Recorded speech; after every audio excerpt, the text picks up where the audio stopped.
one of the enemies of character that we're focusing on overcoming this month, and that's eliminating intolerance out of our mindset. And I'll talk about some thoughts regarding intolerance. The dictionary defines intolerance as an unwillingness to accept views, beliefs, or behavior that differ from one's own. And I thought about that for a minute, and we could interpret that in many ways. Of course, another definition of intolerance is the inability to eat a food or take a drug without adverse effects. But as it applies to what we do here on the call, we'll look at the first definition. As intolerance relates to what we study here on our Mastermind Call, Napoleon Hill explains that intolerance is the evil partner of selfishness and ignorance. Intolerance closes the mind and shuts out facts. It deprives a person of valuable friendships that will be needed in the journey through life and repels the cooperation of others. When you're dealing with people, if you think about people first and love them even though you don't agree with necessarily what they're saying, it's true. You know, love conquers all. Just because you don't necessarily agree with somebody doesn't mean you hate them, right? That's important.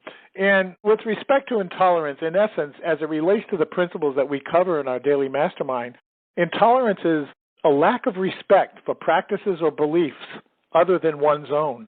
If you really think about it, it also involves the rejection of people whom we perceive as different. For example, members of a social or ethnic group other than ours, or people who are different in political or sexual orientation. And so that's just important to know, and those are just some of the reasons why it's a negative enemy of character. I mean, how do we reduce intolerance? How do we handle it? Well, genuine tolerance is about openness, curiosity, and communication. It goes hand in hand with knowledge and understanding. Education is one of the best ways to prevent intolerance by revealing similarities between people and spreading a healthy respect for differences. I'm going to kind of recite some principles of success. The only way things are going to change for you is when you change. You should make sure that the outside of you is a good reflection of the inside of you. The next one is time, effort, and imagination must be summoned constantly to keep any relationship flourishing and growing. Now again, these principles are all different, but they all intertwine and are related to each other. The next one is the major reason for setting a goal is for what it makes of you to accomplish it. It's amazing how you grow personally when you set a goal and you take action consistently to achieve it and face the guaranteed failures that you're going to have along the way. And just change your mind about what those failures are. They're just simply stepping stones to your goal. That's what they are. Here's another one. Every day has many opportunities, but only one best opportunity.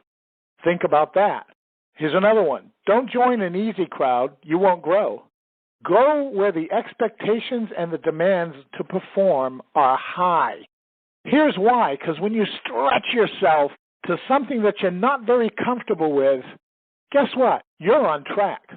And you need to accept that and have the mindset of acceptance of that. And the way to strengthen that mindset is to come to calls like these, but also to invite others to come to calls like these. Don't just come yourself. Make it a point to invite someone you know to this call because of the marked effect that'll have on them and yourself. The next one is formal education will make you a living. Self-education will make you a fortune. That is so true. One key to having influence with others is to have others perceive you as a person of talent and virtue. And the way to do that is by having a work ethic and showing that you have a goal. Your talents will just, the cream rises to the top. Here's another one. What you become directly influences what you get. Well, how do you change what you become? By coming to calls like this and putting to action the things that you learn. The next one is communication is two or more people working together to find the common ground of understanding. And when they find that common ground, they're positioned to have tremendous power together. Wow, that's good stuff. Here's another one. To lead others is to help them change their thoughts, beliefs, and actions for the better. To help them change their thoughts, beliefs, and actions for the better. Not to coerce someone or to try to control others, but oftentimes your own personal actions speak for themselves and set the example for others. And finally, live a life that will help others spiritually, intellectually, physically, financially, and relationally. Live a life that serves as an example of what an exceptional life can look like. With that said, I hope everybody makes it a wonderful day. Put your goal on the forefront of your mind and heart and go for it. Make it a wonderful day.